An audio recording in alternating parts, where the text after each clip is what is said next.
தென் தமிழகத்தின் தொழில் நுழைவாயில் என்று அழைக்கப்படுகிறது விருதுநகர் மாவட்டம். 7 சட்டமன்ற தொகுதிகளை கொண்ட இந்த மாவட்டத்தில் தற்போதைய அரசியல் சூழல் மற்றும் தொகுதிகளின் பலம் பலவீனம் குறித்த ஒரு விரிவான தொகுப்பை பார்க்கலாம்.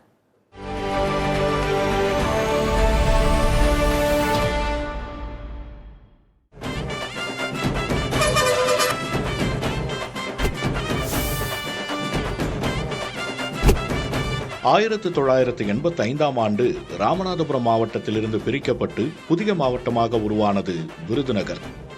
இது பாண்டியர் காலத்திலிருந்தே வரலாற்று சிறப்புமிக்க பகுதியாகும். ராஜபாளையம், ஸ்ரீவில்லிபுத்தூர், சிவகாசி, அருப்புக்கோட்டை, சாத்தூர் மற்றும் திருச்சுழி ஆகியவை இதன் முக்கிய மையங்கள். தொழில், வணிகம், கல்வி மற்றும் சுகாதாரம் என அனைத்து துறைகளிலும் தென் தமிழகத்தின் முன்னோடியாக திகழ்கிறது.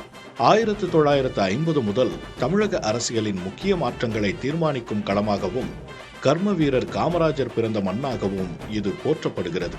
விருதுநகர் மாவட்டத்தை பொறுத்தவரை மொத்தமுள்ள 7 தொகுதிகளில் கடந்த 2021 தேர்தலில் திமுக கூட்டணி 6 இடங்களை கைப்பற்றி அசைக்க முடியாத ஆதிக்கத்தை செலுத்தி வருகிறது. அதிமுக வசம் ஒரு தொகுதி மட்டுமே உள்ளது.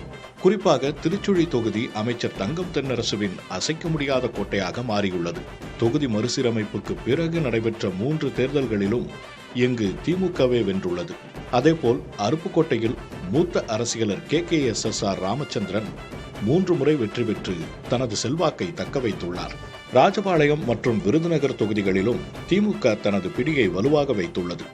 சிவகாசியில் காங்கிரஸ் கட்சியின் அசோகனும், சாத்தூரில் மதிமுகவின் ரகுராமனும் தற்போது சட்டமன்ற உறுப்பினர்களாக உள்ளனர்.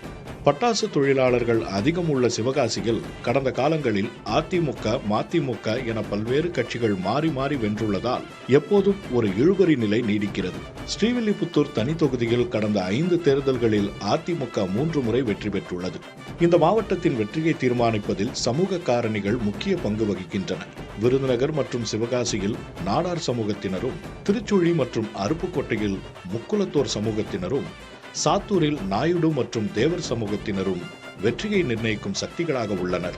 ராஜபாளையத்தை பொறுத்தவரை ராஜுக்கள் மற்றும் முக்குலத்தோர் சமூக வாக்குகள் பிரதானமாக உள்ளன. தொழில் வளம், சாதிக கட்டமைப்பு மற்றும் பாரம்பரிய அரசியல் செல்வாக்கு என 3ம் கலந்த விருதுநகர் தேர்தல் களம் இம்முறை யாருக்கு சாதகமாக இருக்கும் என்பதை காண சற்று பொறுத்திருப்போம்.